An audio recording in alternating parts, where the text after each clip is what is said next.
കൃഷിവകുപ്പുമായി ബന്ധപ്പെട്ട ഡിജിറ്റൽ സേവനങ്ങൾ കർഷകരുടെ കൃഷിസ്ഥലങ്ങളിൽ നേരിട്ടെത്തി നടത്തി കൊടുക്കുന്നതിനും ആധുനിക സാങ്കേതിക വിദ്യാധിഷ്ഠിത കൃഷിരീതികളിൽ കർഷകർക്ക് പരിശീലനം നൽകുന്നതിനും ആവശ്യമായി എടുക്കുന്ന നടപടികൾ എന്തൊക്കെയാണ്? സർ, കൃഷിവകുപ്പുമായി ബന്ധപ്പെട്ട സേവനങ്ങൾ കർഷകർക്ക് ഡിജിറ്റലായി മൊബൈൽ ഫോൺ വഴി ലഭ്യമാക്കുന്നതിന് കതിർ എന്നൊരു ആപ്പ് തയ്യാറാക്കിയിട്ടുണ്ട്. രജിസ്റ്റർ ചെയ്ത കർഷകർക്ക് കതിർ ആപ്പിലൂടെ കൃഷി സംബന്ധമായ എല്ലാ പ്രശ്നങ്ങൾക്കും പരിഹാരം കൃഷി ഉദ്യോഗസ്ഥരിൽ നിന്ന് ലഭ്യമാകുവാൻ സാധ്യമാകും.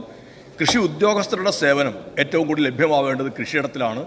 ഞങ്ങൾ ഈ സ്മാർട്ട് കൃഷിഭവൻ പറഞ്ഞത് നമ്മുടെ കൃഷിഭവൻ്റെ കെട്ടിടം ഗംഭീരമാകുന്നു, കുറേ കമ്പ്യൂട്ടറുകൾ വെക്കുന്നു, അതുകൊണ്ടൊന്നും സ്മാർട്ട്നെസ് ഉണ്ടാവില്ല. സ്മാർട്ടാവുക എന്ന് പറഞ്ഞാൽ സേവനം സ്മാർട്ടാവുക എന്നുള്ളത് തന്നെയാണ്.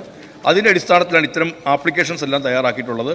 ഡിജിറ്റൽ സേവനങ്ങൾ കർഷകർക്ക് വേഗത്തിലും മുൻഗണനയിലും ലഭ്യമാക്കുന്നതിനായി ആശ്രയ എന്ന പേരിൽ കർഷക സേവന കേന്ദ്രങ്ങൾ രൂപീകരിക്കുന്നതിന് നടപടി സ്വീകരിച്ചിട്ടുണ്ട്. എയിംസിലെ രജിസ്ട്രേഷൻ, നെല്ലിൻ്റെയും പച്ചത്തേങ്ങയുടെയും കൊപ്ര സംഭരണ രജിസ്ട്രേഷൻ, സ്മാം രജിസ്ട്രേഷൻ, കതിർ പോർട്ടൽ രജിസ്ട്രേഷൻ എന്നിവയെല്ലാം ആശ്രയ കർഷക സേവന കേന്ദ്രങ്ങളിലൂടെ ലഭ്യമാകുന്നതാണ്.